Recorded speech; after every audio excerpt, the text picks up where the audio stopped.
Bonjour et bienvenue à notre culte du dimanche 14 juillet. Sentez-vous les bienvenus et accueillis dans la maison du Seigneur. Et ce matin, notre culte va avoir une saveur particulière. Ce matin, nous avons l'équipe Jump qui va conduire la louange. Qu'est-ce que c'est l'équipe Jump? L'équipe Jump, c'est le J de jeunesse, le U de unité, le M de musique et le P de prière.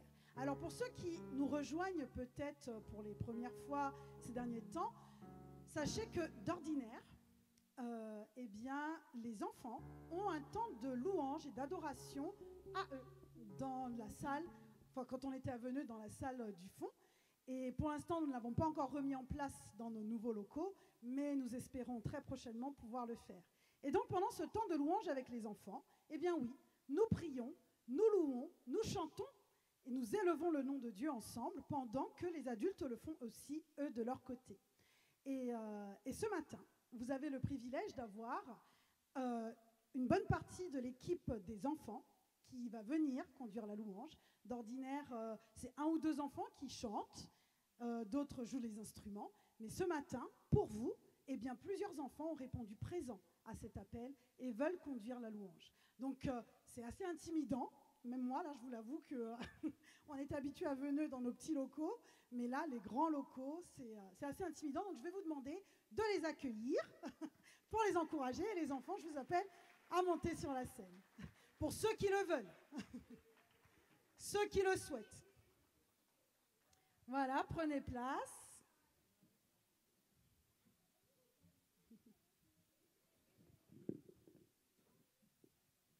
Installez-vous, comme on l'a fait.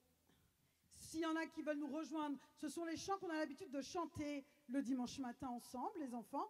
Donc s'il y en a qui veulent nous rejoindre en dernière minute, c'est possible aussi. Sentez-vous libre. Je vais prier pour remettre ce temps de culte entre les mains de notre Seigneur, le temps que les enfants s'installent. Oui, Seigneur, merci de nous permettre de nous réunir dans ta maison.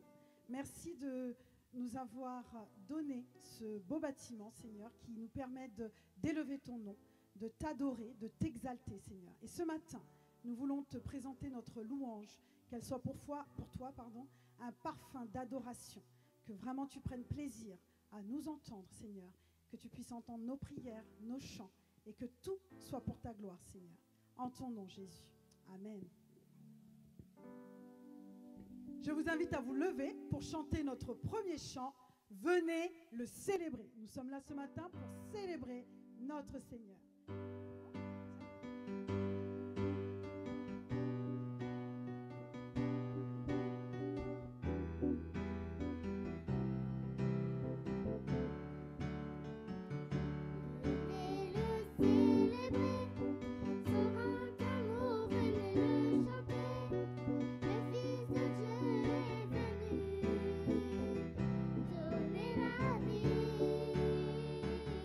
Nos deux fêtons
It's all free.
transféré à plein de tâches.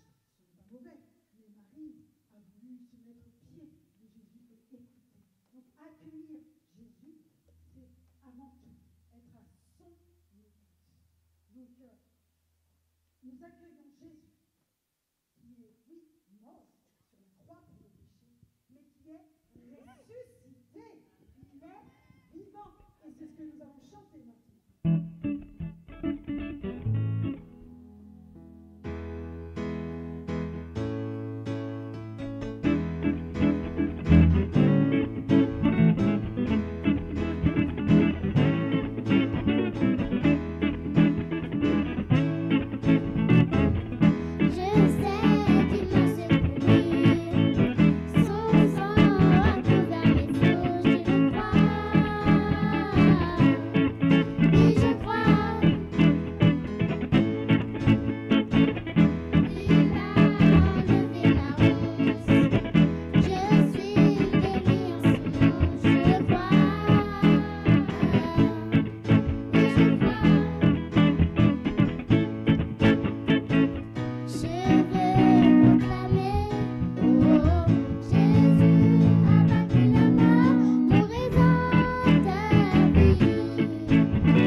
Jésus nous a laissé son Saint-Esprit qui nous conduit jour après jour.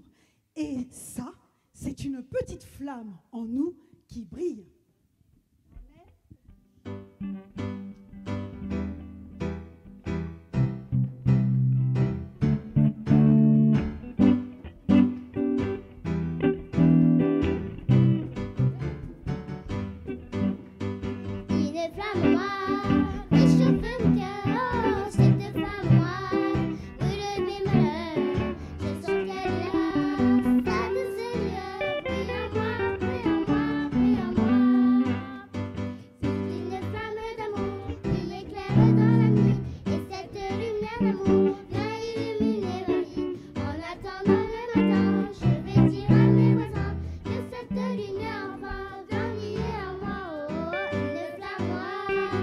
Je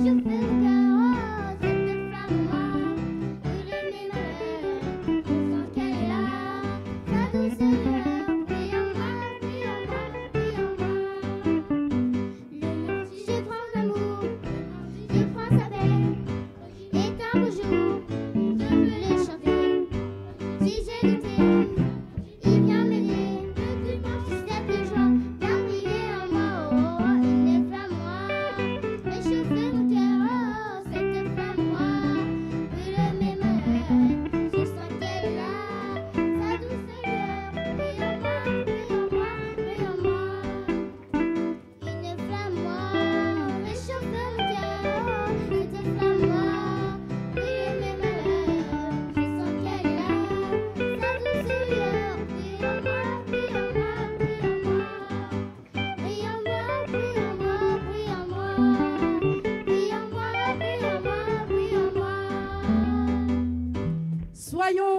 vraiment cette joie. Je suis dans la joie, une immense joie. N'hésitez pas à taper des mains, à danser pour le Seigneur.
Merci. Je me rends pas du tout compte de l'heure qu'il est. Il est quelle heure? Je me dépêche. Enfin, je me dépêche, non. Parce que le temps qui vient est un temps qui aussi honore notre Seigneur, notre temps de prière. Sentez-vous libre de faire monter vers Dieu vos prières d'adoration, de reconnaissance, vos supplications. Nous sommes là ensemble pour faire monter nos prières à Dieu. Je vous invite à prier fort et de façon courte pour que le maximum de personnes puissent s'exprimer. Et je demanderai à Herbert s'il voudra bien clôturer ce temps de prière. Merci. Prions. Oui, Seigneur, merci parce que tu es digne de recevoir toute cette adoration. Merci pour nos cœurs qui, ce matin, sont disposés à te servir, à te louer. Et nous voulons vraiment, Seigneur, te demander de relever les cœurs qui sont peut-être fatigués, qui sont brisés. Montre-leur combien, montre-nous combien tu nous accueilles à bras ouverts, combien chez toi, dans ta maison, nous y avons notre place et nous nous y sentons bien, Seigneur. Donne-nous, Jésus, de laisser de côté tout ce qui ne vient pas de toi pour nous abandonner complètement à ce que tu veux être pour nous, Seigneur. Merci pour ta présence en ce lieu. Merci pour ton amour, ta fidélité, Seigneur. En ton nom, Jésus. Amen.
Jésus a dit, tous ceux que le Père me donne viendront à moi et je ne mettrai pas dehors celui qui vient à moi. Amen. Alors, c'est écrit tellement... la référence, je la vois. Merci, Jean 6, 37. Et le verset qu'on voulait apprendre ce matin, c'est justement que l'amour de Dieu a été manifesté envers nous en ce que Dieu a envoyé son Fils unique dans le monde afin que nous vivions par lui. 1 Jean 4, 9. C'est lui qui a fait le premier pas et c'est à nous de faire le second, le pas de foi, faisant ce pas de foi vers lui. Donc voilà, d'ordinaire, on cache les mots, vous alliez être interrogé, le bac en poche ou pas. Mais voilà, je vais m'arrêter là pour ce matin.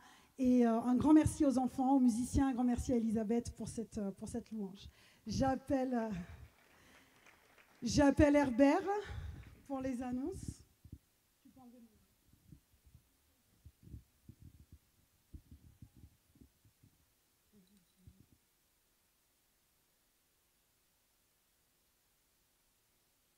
Ah, voilà. Ah.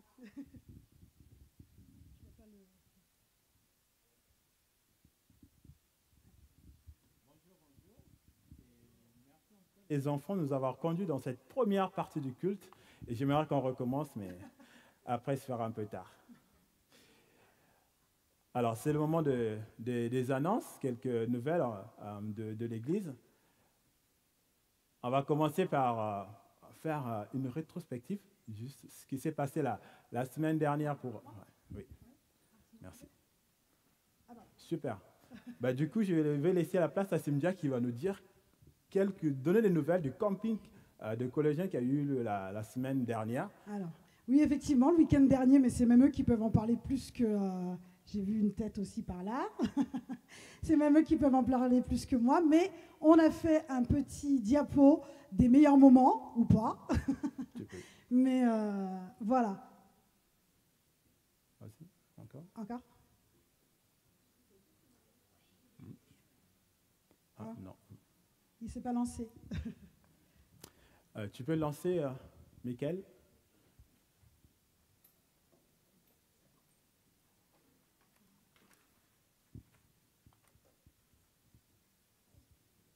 Donc on avait 20 collégiens avec nous, donc c'est pas rien. Il faut les nourrir, il faut les occuper.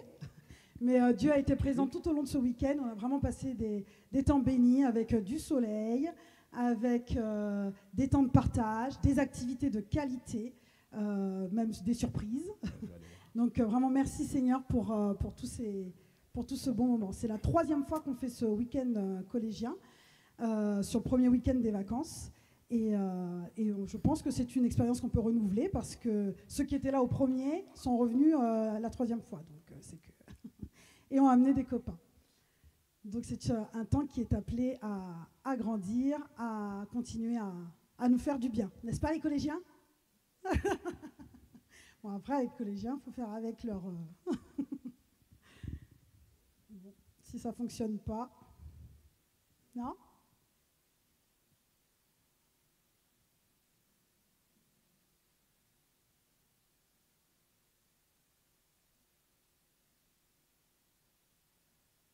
La technique.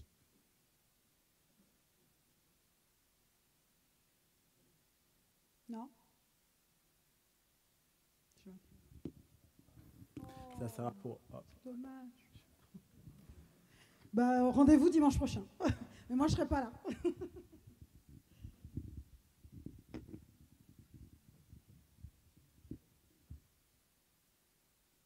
Après, pour les collégiens qui le veulent, vous nous en donnez une petite adresse mail et on vous l'envoie par mail. Ah, il se passe quelque chose. C'est moi?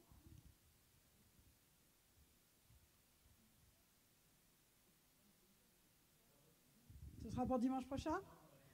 Ce sera pour dimanche prochain. Merci.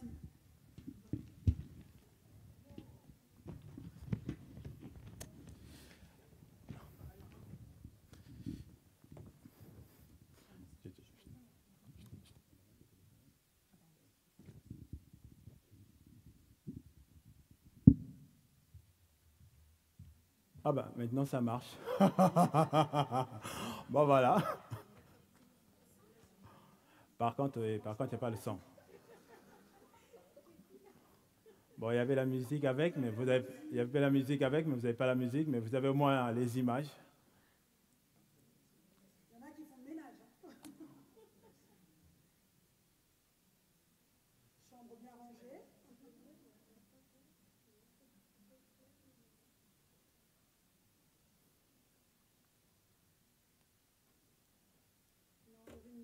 Oui.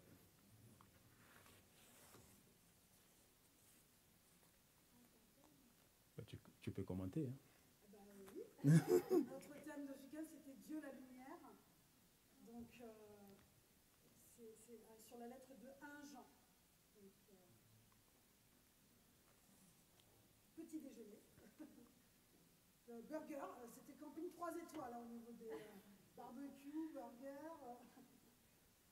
Il ne restait plus rien.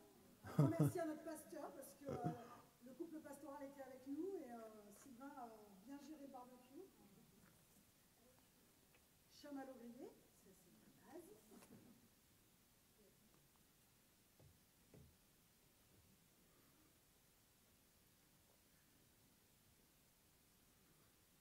Et oui, alors c'est vrai que Butier c'est vraiment un lieu unique parce qu'on est au cœur des rochers, dans la forêt et c'est un grand. Vous pouvez même y aller cet été en famille si c'est pas loin d'ici. Il y a énormément d'activités proposées et une magnifique piscine. Je fais pas de la pub.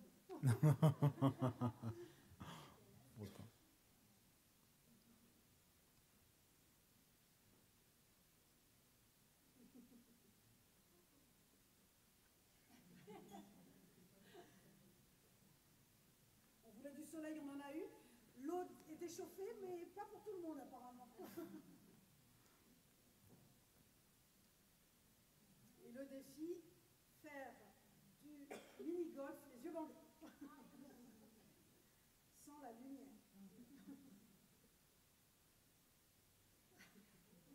Hasard.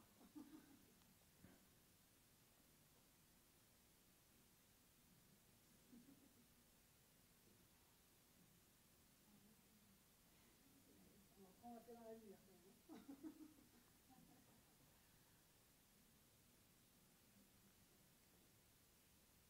Et oui, le plus gros défi, c'est d'arriver le samedi, d'installer tout le campement, et dès le lendemain, de le défaire. Ouais. Et se débarrasser du sable. Et voilà. Ouais.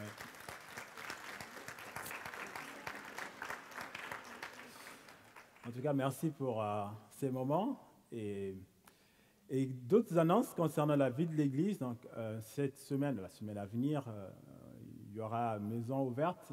L'idée, c'est vraiment qu'on puisse inviter des membres de l'Église, aussi des voisins pour faire davantage connaissance. Et donc ça, c'est du lundi au samedi. Hein. Vous pouvez le faire aussi le dimanche, hein, après le culte, bien sûr. Et toujours dans les annonces, on a toujours aussi ce défi chaise. Et donc la cagnotte, elle est toujours ouverte également.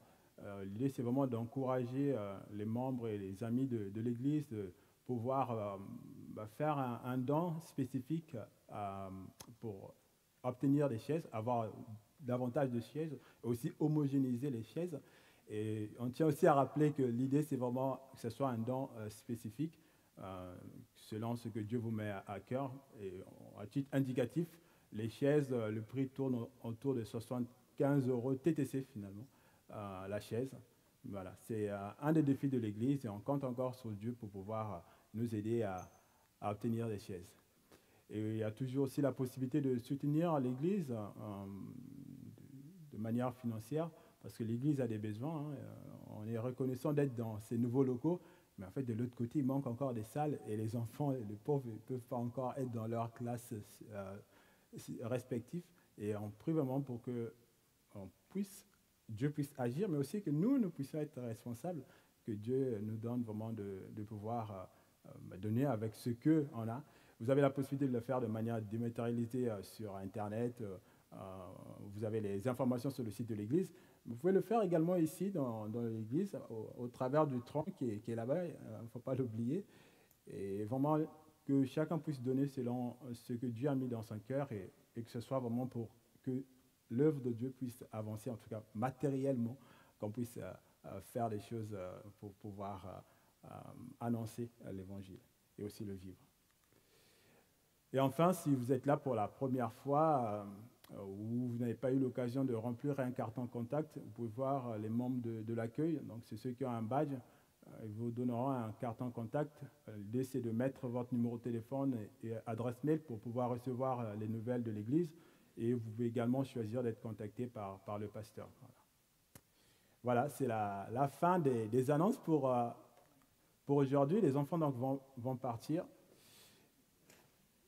Les enfants vont partir. Il y a une histoire. Alors que les collégiens restent. Les collégiens restent. Les collégiens restent. Est-ce que les futurs collégiens restent aussi? Ils sont entre les deux aujourd'hui, alors ils profitent. On va passer à un autre temps un autre moment de notre culte qui est la prédication. Et je vais juste prier avant de commencer la prédication. Et je profite aussi pour dire bonjour à des personnes qui sont de retour, qui viennent pour la première fois dans ce locaux, mais c'est des anciens de l'église de Veneuil qui sont allés à l'église Fille d'Anne-Marie d'Antilly et aujourd'hui sont dans l'implantation à Provins. Il faut faire peut-être un coucou et dire aussi, donner quelques nouvelles de Provins si vous voulez.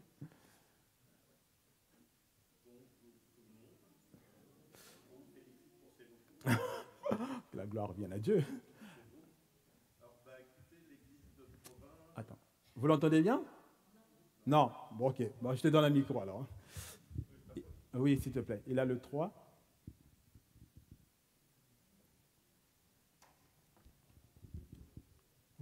Là, c'est mieux? Ouais.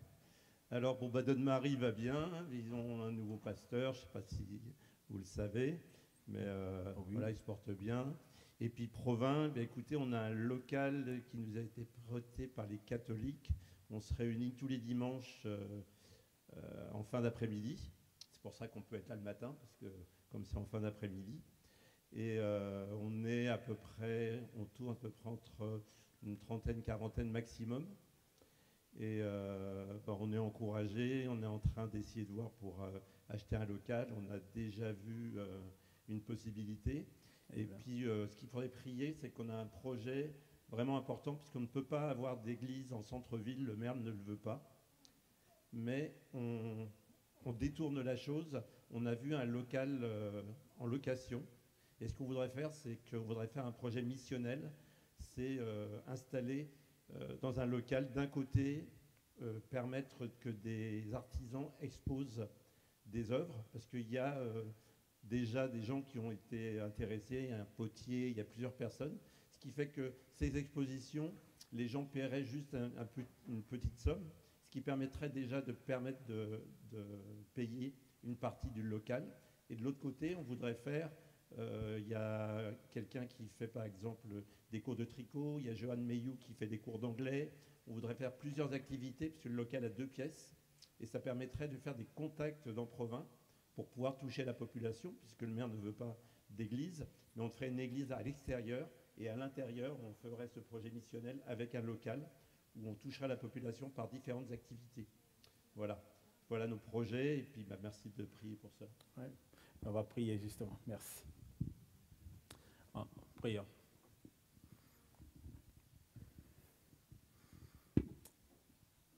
Seigneur, nous sommes infiniment reconnaissants pour ton œuvre, tes œuvres même, que tu as accomplies au Seigneur au milieu de nous. Et nous voulons vraiment être que des simples instruments dans tes mains parce que tu es un grand Dieu. Et nous savons aussi que rien n'était impossible. Nous pouvons vraiment témoigner parce que nous avons vu ta grâce jour après jour et année après année dans l'Église. Et voilà encore devant toi, au Seigneur, ces projets de l'Église de Provins. Tu vois, au Seigneur, cette réponse, au Seigneur, à ton commandement auquel a répondu les membres les frères et sœurs de l'église de Donne-Marie et qui vont faire cette implantation à Provins, afin que là-bas aussi les gens puissent entendre parler de toi, qu'ils puissent avoir un lieu de culte où ils peuvent vivre leur foi ensemble, s'encourager dans la maturité spirituelle. Et tu vois, Seigneur, les défis qui sont devant eux avec cette fermeture du maire, mais tu es Dieu et tu peux faire au-delà, au Seigneur, de nos espérances et rien ne peut te freiner. Et en priant au Seigneur que cette orientation que prennent les responsables de cette implantation, Père, puisse être pertinente et que ça puisse vraiment permettre de toucher au Seigneur un plus grand nombre et que les cœurs au Seigneur puissent se tourner vers toi et que les gens viennent à ta table. Parce que c'est ce que tu veux, que tout le monde soit sauvé, que l'honneur et la gloire te reviennent.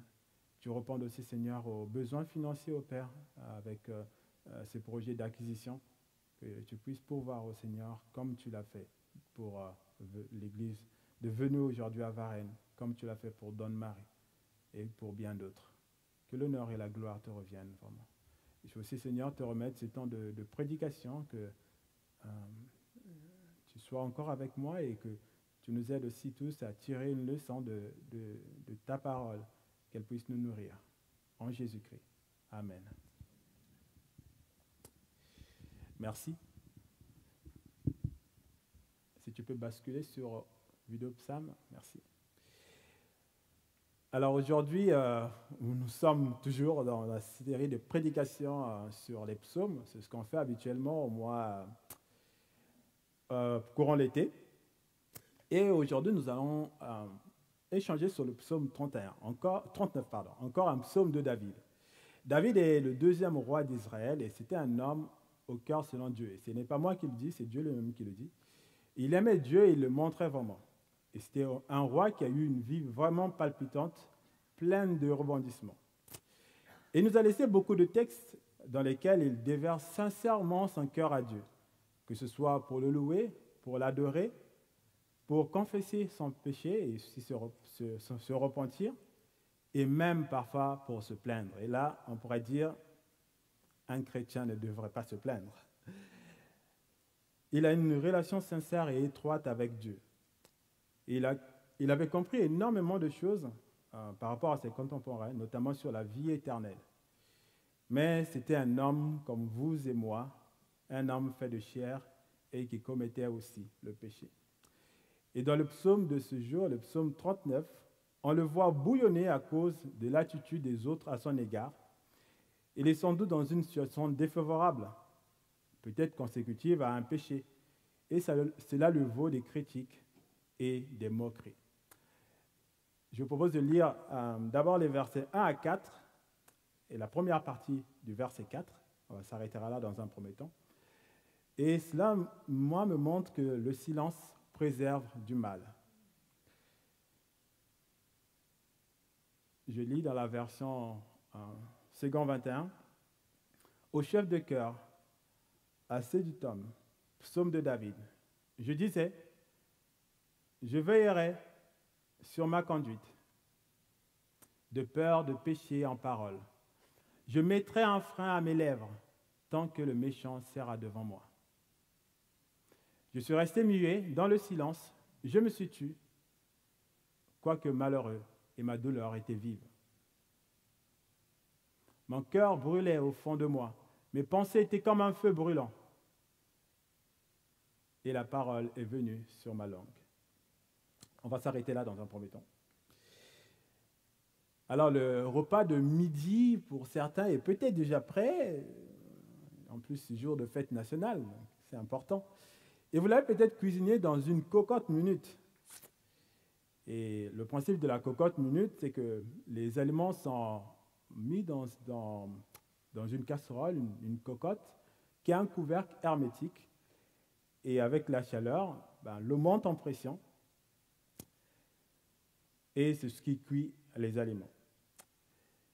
Et quand on chauffe, le bout donc, se transforme en gaz et la pression elle monte vraiment dans la casserole. Et heureusement, il y a quelque chose. Il y a on va dire une petite soupape, une valve de dépressurisation qui permet de faire tomber la pression quand elle devient trop importante dans la cathédrale. Et j'ai envie de dire, les collégiens d'abord, aux plus petits, les collégiens, à votre avis, qu'est-ce qui arriverait s'il n'y avait pas cette valve, ce petit truc qui permet de faire tomber la pression? Qu'est-ce qui arriverait à votre avis s'il n'y avait pas ça? D'abord les collégiens, honneur à eux.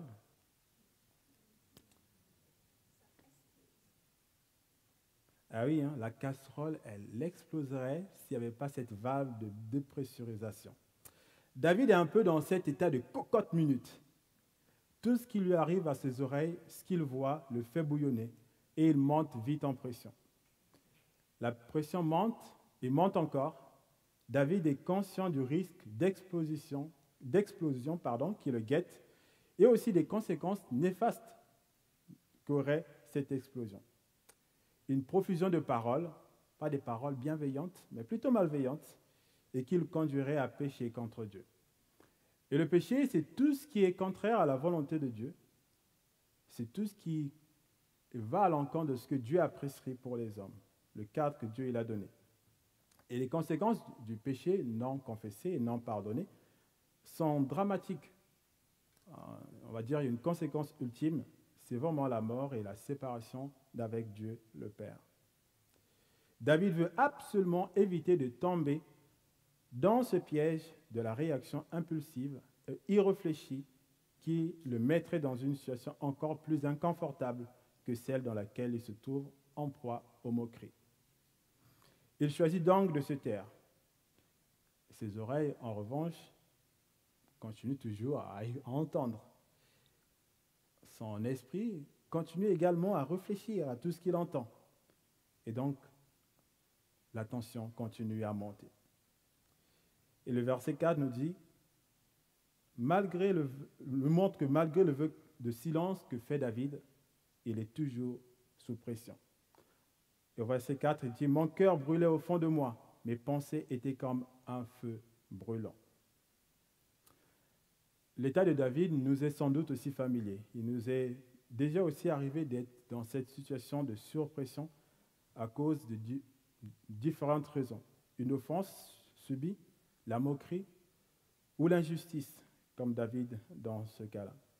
Peut-être que nous n'avons pas adopté l'attitude de David qui a réalisé que c'est un piège pour lui, une peau de banane glissée par le malin pour le faire chavirer et conduire au péché. La maîtrise de soi, qui est une des vertus du fruit de l'esprit, est capitale pour les chrétiens. Déjà, naturellement, nous avons une tendance à faire le mal, à commettre le péché. Imaginez donc, dans un état de surpression, l'assurance de péché est certaine. On le reconnaît bien dans notre société avec ce dicton ou ce proverbe qui dit que la colère est une courte folie. La colère est une courte folie. Nous avons donc besoin de rechercher la maîtrise de soi en choisissant de ne pas répondre à chaud.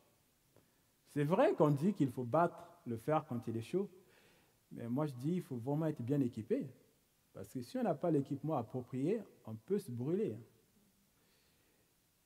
Et je pense que cet équipement approprié qui est essentiel, c'est le Saint-Esprit. Le Saint-Esprit que Jésus il avait en permanence et ce qui l'a conduit à agir de manière convenable, qui convenait à Dieu, sans tomber dans le péché. Et moi, je suis vraiment très surpris de l'attitude de Jésus et émerveillé par ça. Et notamment encore dans le livre de Jean, de l'évangile de Jean, on le voit être giflé parce qu'il a répondu au souverain sacrificateur. Et en fait, sa réaction derrière m'a toujours au moins interpellé. Parce que nous, on aurait démarré au quart de tour, mais lui, en fait, il pose juste la question, pourquoi tu me frappes, en fait? Si j'ai mal agi, dis-moi en quoi j'ai mal agi. Et si j'ai pas mal agi, pourquoi tu me frappes? Jésus avait l'équipement qu'il fallait pour répondre en tout temps, en toutes circonstances, de la manière convenable à Dieu. Le roi David a donc conscience du danger qui le guette. Et dans plusieurs psaumes, il nous parle vraiment de ce danger. Et dans le psaume 141, le verset 3 à 4, il dit ceci. Psaume 141, versets 3 à 4. Éternel, garde ma bouche, veille sur la porte de mes lèvres. Ne permets pas que mon cœur se livre au mal, à des actions coupables avec les hommes qui commettent l'injustice, que je ne prenne aucune part à leur festin. La langue nous joue des tours et des mauvais tours. C'est un petit membre, comme le dit Jacques. Jacques 3, verset 5. De même, la langue est un petit membre et elle peut se vanter de grandes choses.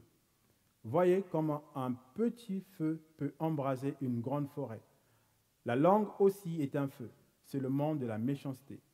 La langue se trouve parmi nos membres. Elle souille tout notre corps et enflamme le cours de notre existence, en étant elle-même enflammée par l'enfer. Oui, bien plus qu'éviter de parler quand on est dans une situation de surpression, c'est éviter de tomber dans le péché qui est notre objectif. Le chrétien veut plaire à Dieu en tout temps, en toutes circonstances.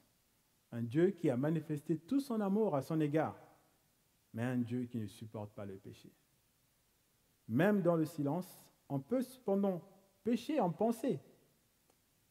Et c'est ce que Jésus nous a appris dans le sermon sur la montagne, que je vous invite à lire chez vous, dans Matthieu 5. Et moi, je dis souvent que c'est un message décapant, où Jésus nous montre que même en pensée, on commet le péché, du moment qu'on a médité le mal en nous.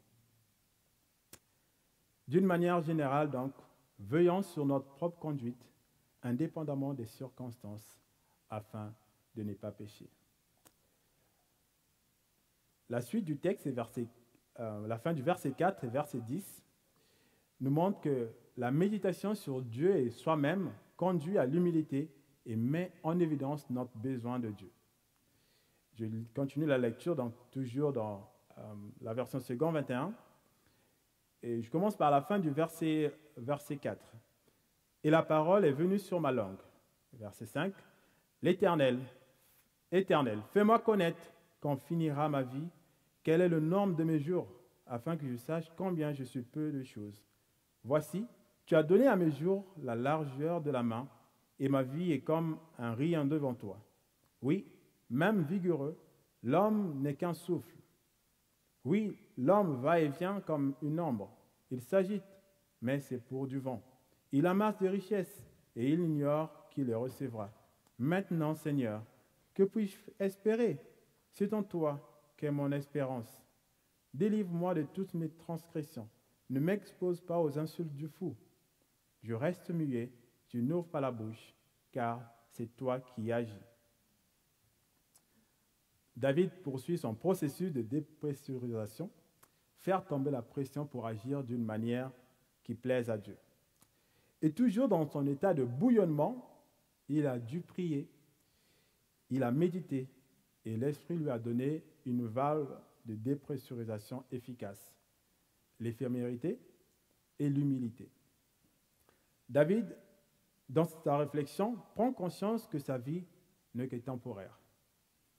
De même, l'expérience amère qu'il vit ne subsistera pas. Elle aura une fin. La méditation le pousse aussi à réaliser qu'il n'est rien devant Dieu. Lui qui était pourtant un roi, et pas un petit, mais un grand roi, il pouvait être obnubilé par son pouvoir, sa position. Il aurait pu ne pas supporter qu'un de ses sujets le manque de respect ou se moque de lui, le critique. Mais il dit à Dieu, afin que je sache que je suis peu de choses et ma vie est comme un rien devant toi.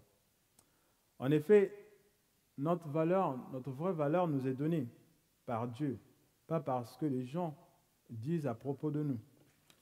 L'estime qui vient des hommes a vocation à disparaître tôt ou tard. Les gens finiront par retourner leur veste à votre égard, ou la mort vous enverrait dans les oubliettes. Vous connaissez sans doute beaucoup de stars ou des gens influents qui ont existé et dont on ne parle plus aujourd'hui. Ils ont tous disparu.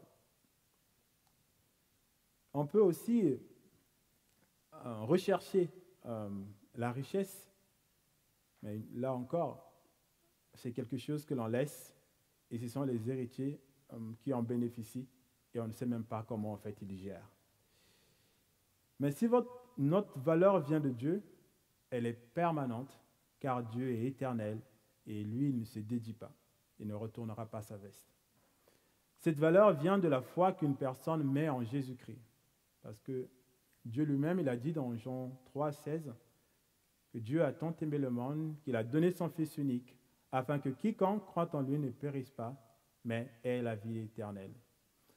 Et toujours l'apôtre Jean, mais cette fois-ci dans la lettre, dans 1 Jean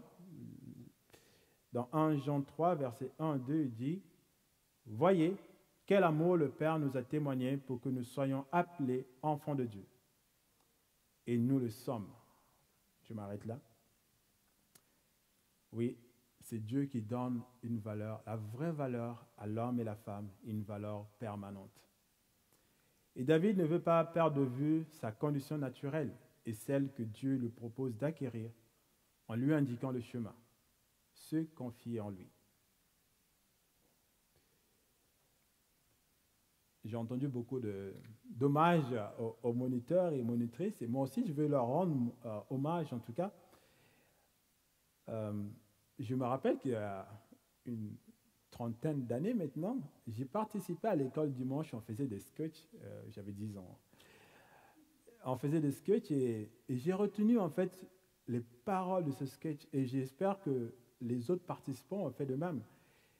Et c'est pour encourager les moniteurs que ce que vous dites, parfois les enfants sont, vous avez l'impression qu'ils sont ailleurs, qu'ils ne vous écoutent pas et qu'ils ne saisissent pas le message que vous donnez, mais en fait, ça reste une lueur et qui brillera dans les ténèbres. Et moi, on a fait un sketch basé sur les paroles de l'Évangile et notre réplique, c'était « À quoi sert-il à l'homme de gagner la vie ?» À quoi sert-il à l'homme de gagner le monde s'il perd son âme? Et la réponse était à rien, à rien, à rien. Et ensuite on disait, souviens-toi, une seule chose est nécessaire, avoir la vie éternelle. Et ça c'est basé de Marc 8 et de Luc 10.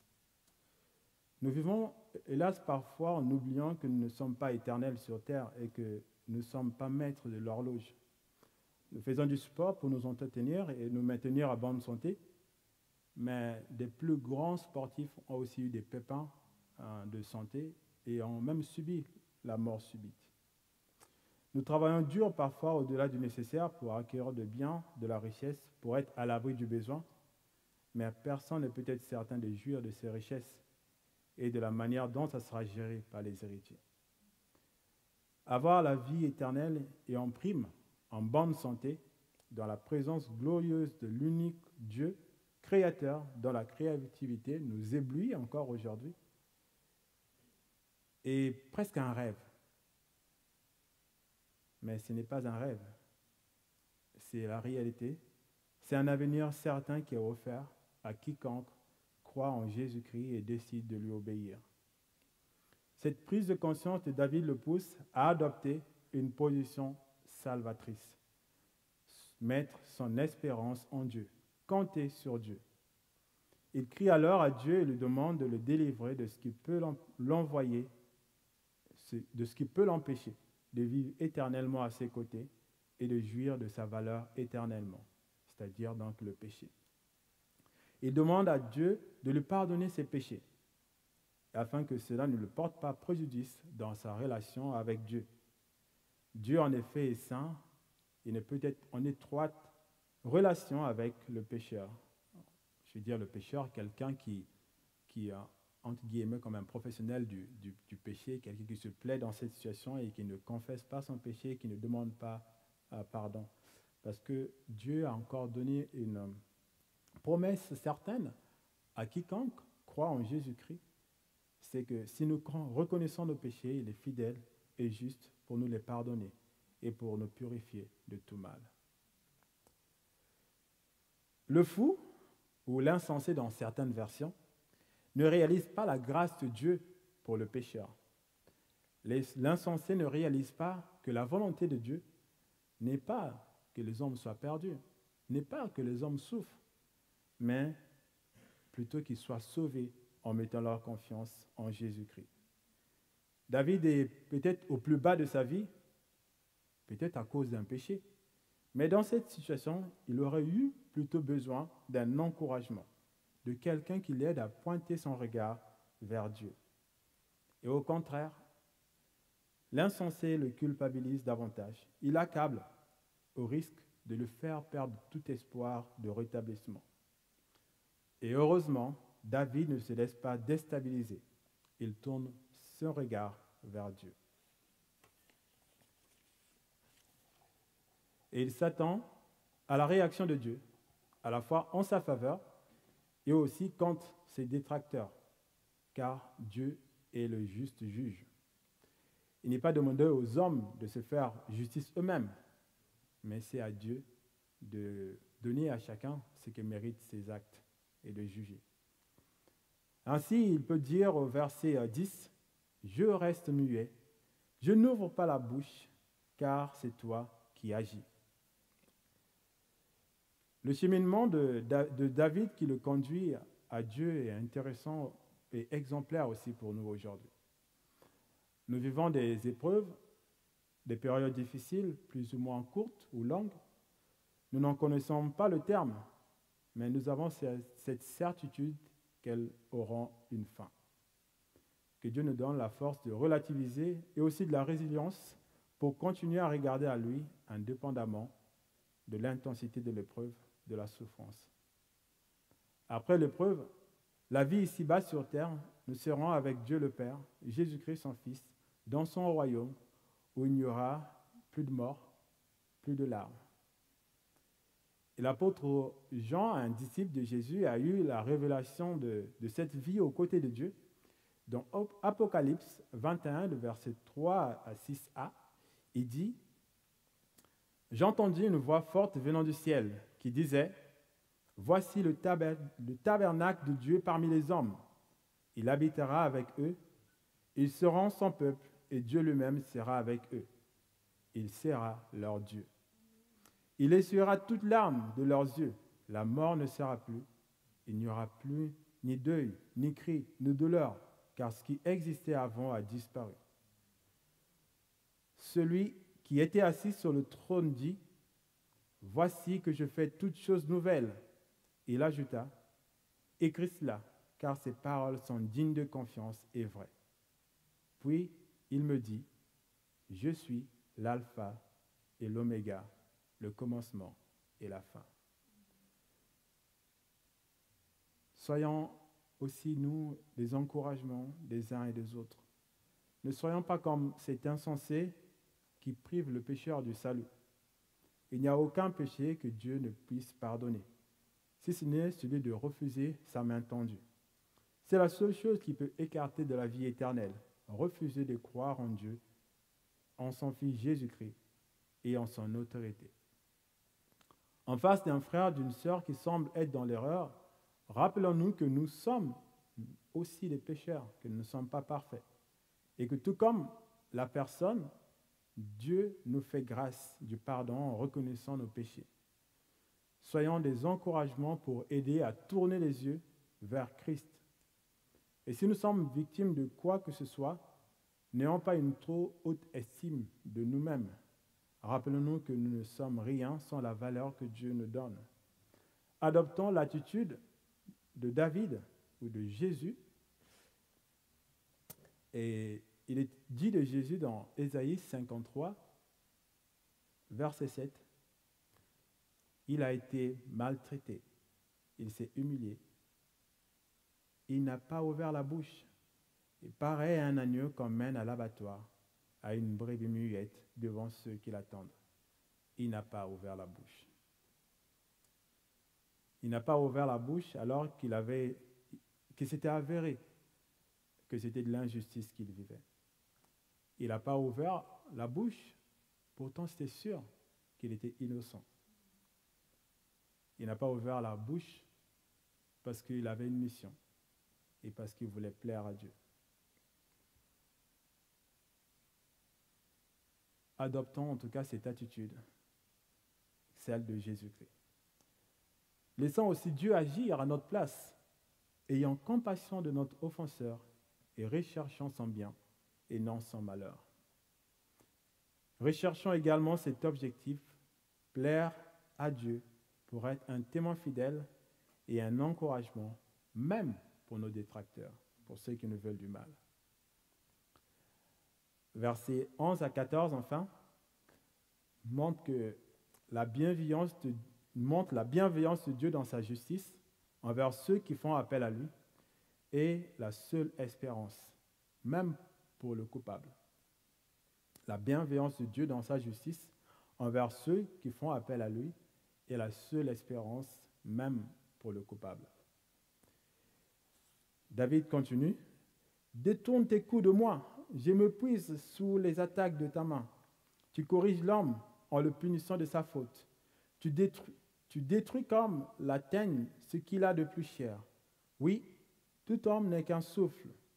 Écoute ma prière, Éternel, et prête l'oreille à mes cris.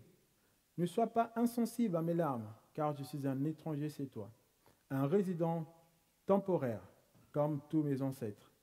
Détourne ton regard de moi et laisse-moi respirer avant que je m'en aille et que je disparaisse. » Le roi David a conscience du jugement juste de Dieu.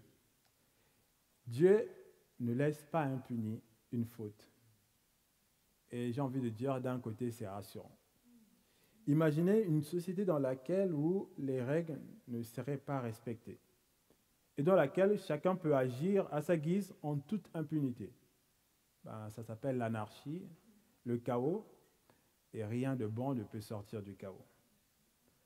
Le jugement de Dieu peut être immédiat, et David en a déjà fait le frais. Il faut dire en revanche que la souffrance n'est pas forcément la conséquence d'un péché, et l'histoire de Job l'illustre très bien.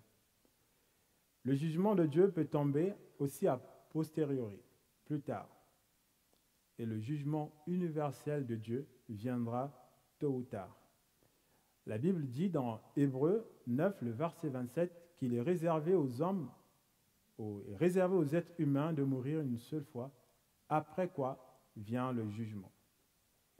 Ceux qui ont mis leur confiance en Jésus et qui ont accepté son autorité dans leur vie sont certains d'être affranchis de toutes leurs fautes, de leurs péchés, car Christ, en mourant à la croix, a payé le prix de leurs péchés. Ici-bas sur terre, nous pouvons toutefois subir les conséquences de nos péchés, même si nous en avons obtenu le pardon.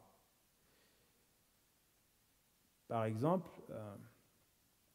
si vous commettez un braquage, je ne vous le souhaite pas, et que vous êtes pris, en fait, vous finissez en prison.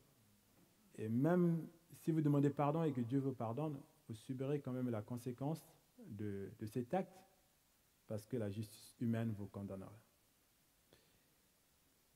En lisant les mots de David au verset 11 que je relis, « Détourne tes coups de moi, je m'épuise sous les attaques de ta main. » Et la suite, « Tu corriges l'homme en le punissant de sa faute, tu détruis comme la teigne ce qu'il a de plus cher. Oui, tout homme n'est qu'un souffle. » On pourrait croire qu'il est maltraité, acculé par Dieu. Mais je pense que ces mots sont une manière pour David de reconnaître qu'il a mal agi, que Dieu est juste dans son jugement et qu'il fait appel à sa grâce, à sa miséricorde. Il sait que la main de Dieu est bienfaisante, même quand il juge, il corrige son enfant. Dans le livre de Chroniques, après avoir commis une faute contre Dieu, Dieu a donné à David de choisir sa sentence. Et David dit ceci, et ça nous montre vraiment quelle était la compréhension de David, de la bienveillance de Dieu pour David. Il dit dans Chroniques 21, verset 13, il est écrit, David répondit à Gad, « Je suis dans une grande angoisse. Il vaut mieux tomber entre les mains de l'Éternel, car ses compassions sont grandes. Je préfère ne pas tomber entre les mains des hommes. » David a conscience que les mains de Dieu sont bienveillantes, bienfaisantes. Notre société a adopté ce dicton qui dit « Qui aime bien, châtie bien. Qui aime bien, châtie bien. » Quand on aime, on ne laisse pas son bien-aimé prendre des chemins tortueux, dangereux, qui conduisent à la mort. C'est ce que font les parents vis-à-vis de leurs enfants. Ils les corrigent. Parfois, les enfants n'apprécient pas. Il les corrige pour qu'ils prennent le bon cap, qu'ils restent dans le bon cap, sur le bon chemin, et qu'ils ne s'en écartent pas. Et on sait, hélas, que parfois il y a des dérives, hein, il y a des parents qui utilisent la violence de manière la correction de manière disproportionnée, et ce qui conduit malheureusement à des tragédies. Mais la correction saine a pour objectif de donner la vie et non la mort, ou de faire des martyrs. David a conscience que Dieu veut son bien. Il a expérimenté toute sa vie et il nous a laissé des perles de ses méditations sur Dieu. Psaume 103, verset 10. Dieu ne nous traite pas conformément à nos péchés. Il ne nous punit pas comme le mériteraient nos fautes. Mais autant le ciel est élevé au-dessus de la terre, autant sa bonté est grande pour ceux qui le craignent. Autant l'Orient est éloigné de l'Occident, autant il éloigne de nous nos transgressions. Enfin, verset 13. Comme un père a compassion de ses enfants, l'Éternel a compassion de ceux qui le craignent. Et dans la suite du psaume 103 que je vous invite à lire chez vous, tout comme dans le psaume 39 de ce jour, David rappelle la brièveté et l'éphémérité de la vie humaine, des hommes et des femmes devant l'éternité de Dieu, Créateur, qui le regarde avec attention. Une manière de souligner son agréable admiration du grand Dieu qui s'intéresse à ce qui peut sembler insignifiant, les hommes et les femmes. Et c'est vraiment un encouragement encore pour nous, et peu importe ton origine, peu importe que tu sois, peu importe la situation dans laquelle que tu es, tu as été créé à l'image de Dieu, et Dieu t'aime, tu as de la valeur à ses yeux. Il est prêt à vivre avec toi pour l'éternité en t'accordant par Jésus le pardon des péchés et la vie éternelle. C'est l'invitation aussi dont on nous a parlé.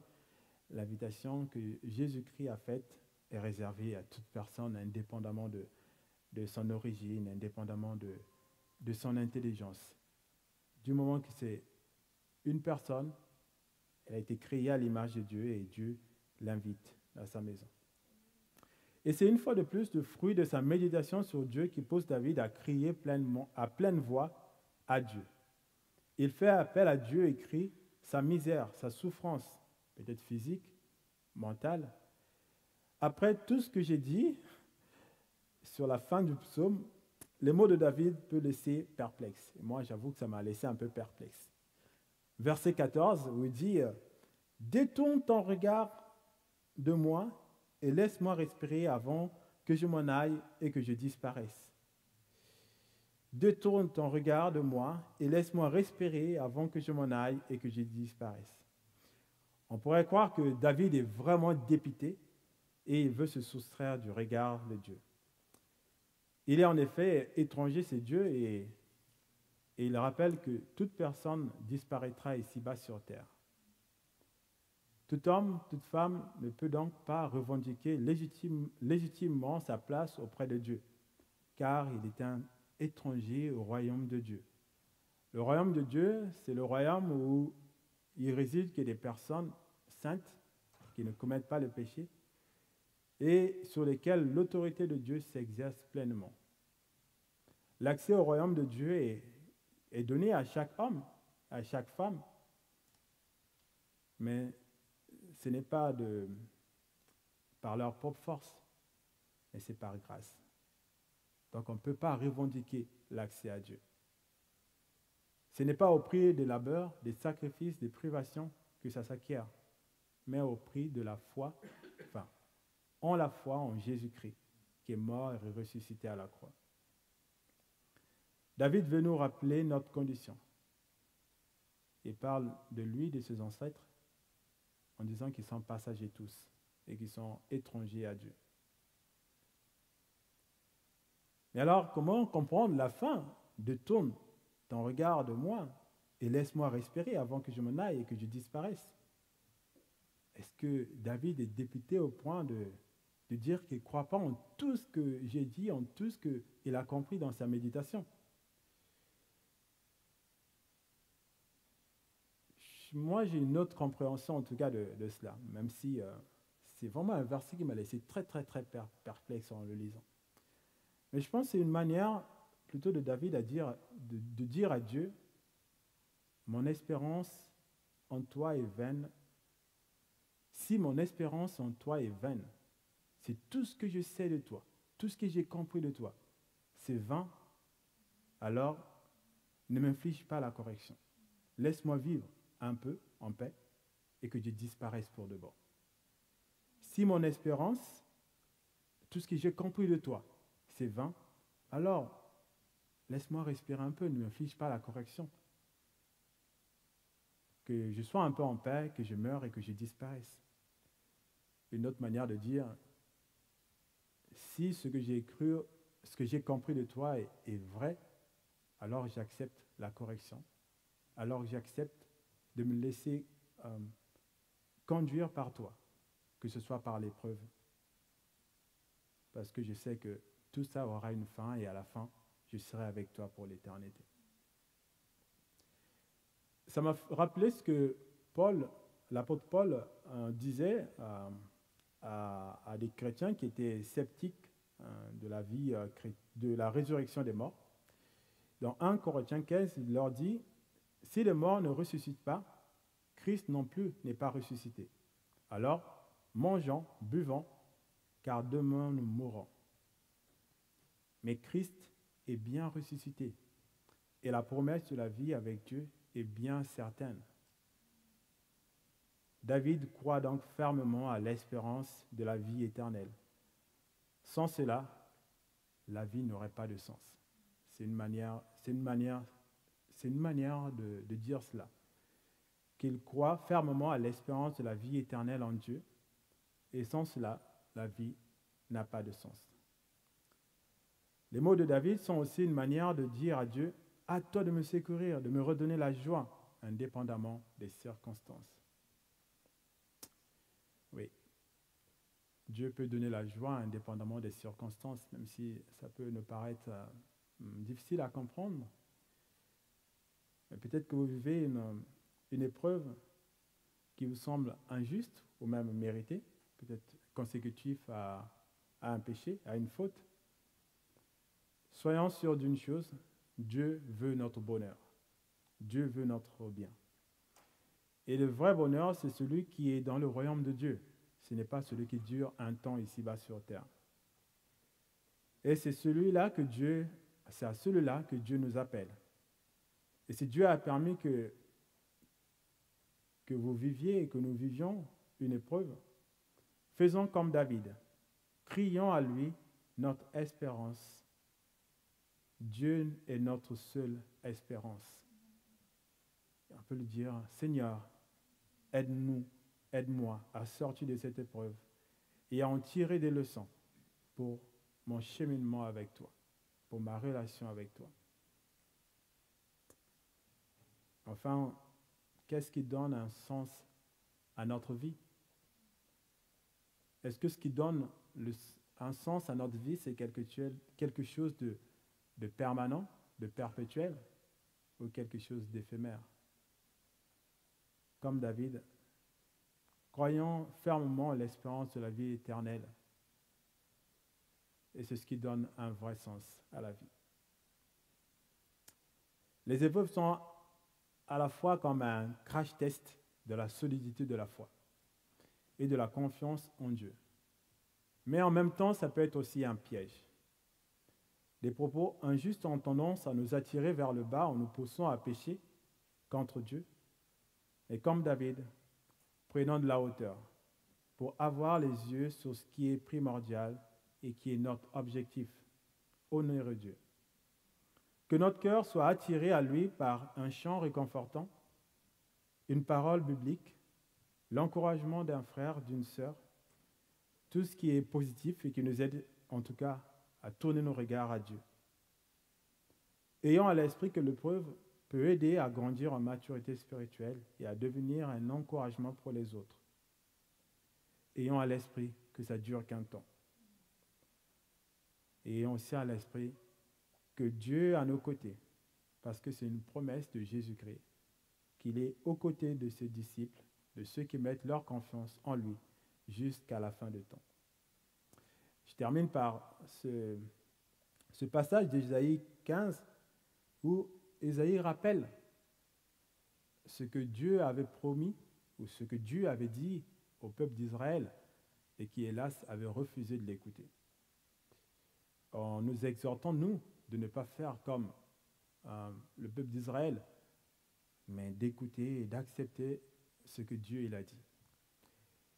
Ésaïe 30, verset 15. En effet, voici ce qu'avait dit le Seigneur, l'Éternel, le Saint d'Israël. C'est dans le retour à moi et le repos que sera votre salut. C'est dans le calme et la confiance que sera votre force. Mais vous ne l'avez pas voulu. Je répète.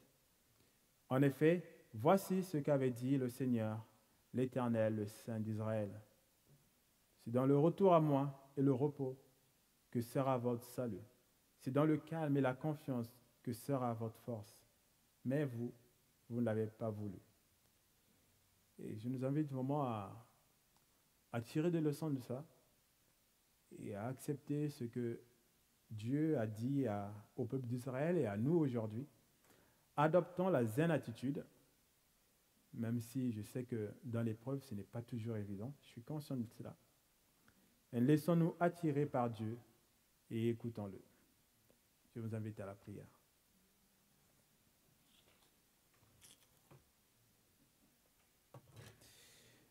Seigneur, merci pour les paroles de David.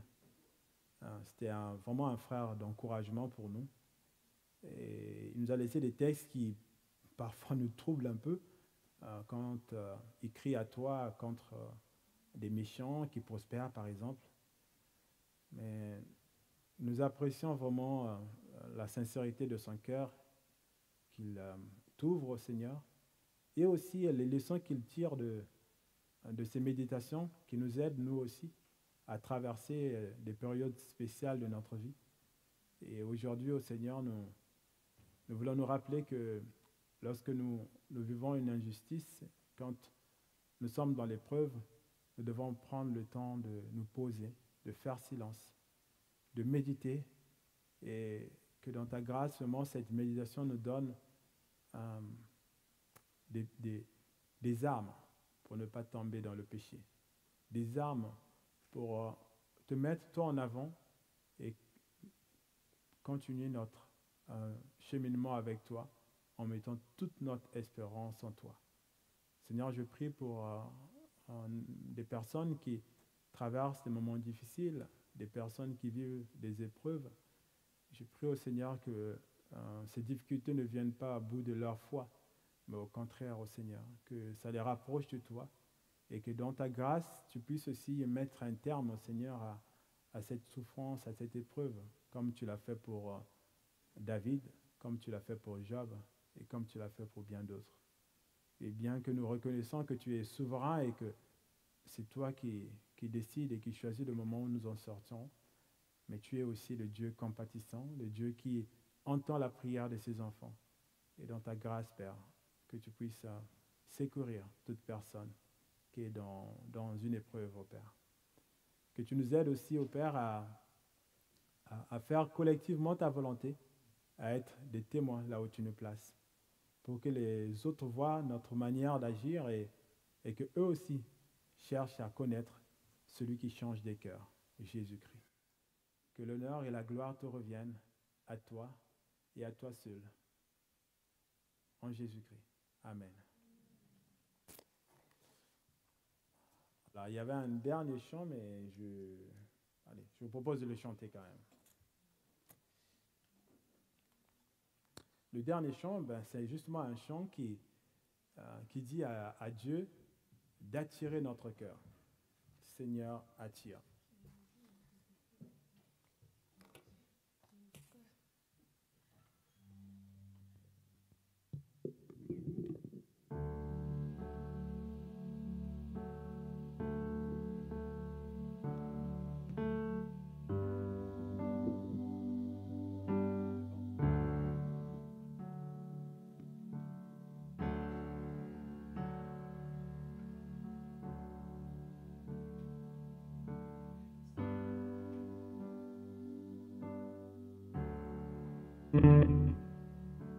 Seigneur, attire mon cœur à toi. Je te désire tout près de moi. Ma délivrance dans le danger. C'est ta présence, divin berger. C'est ta présence, divin berger. Par ta puissance, brise sous ma résistance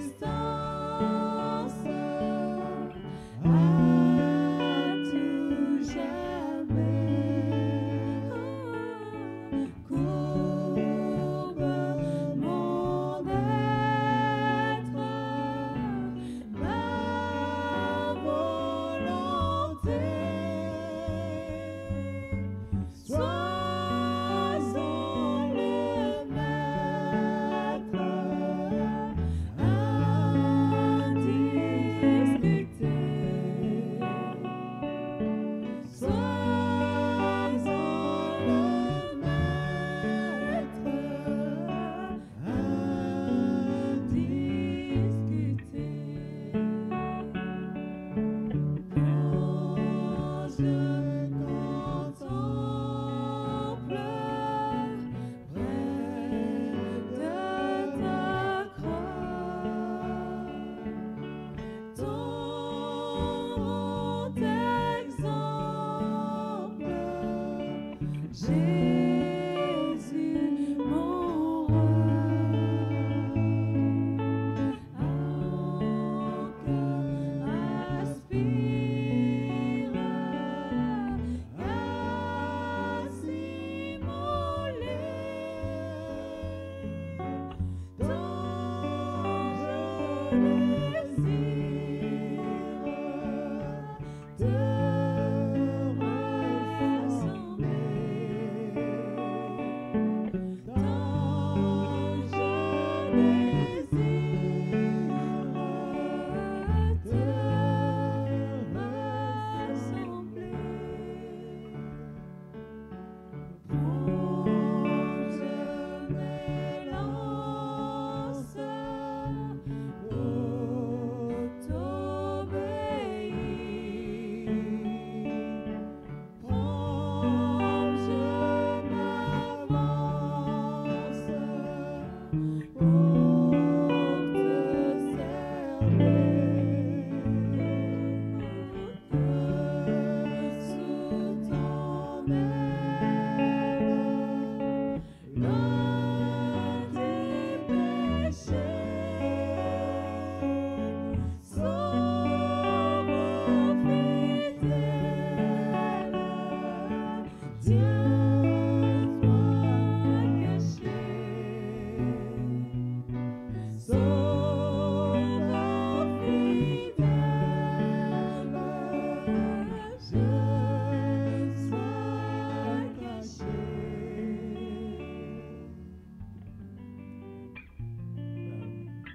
C'est la fin de notre culte.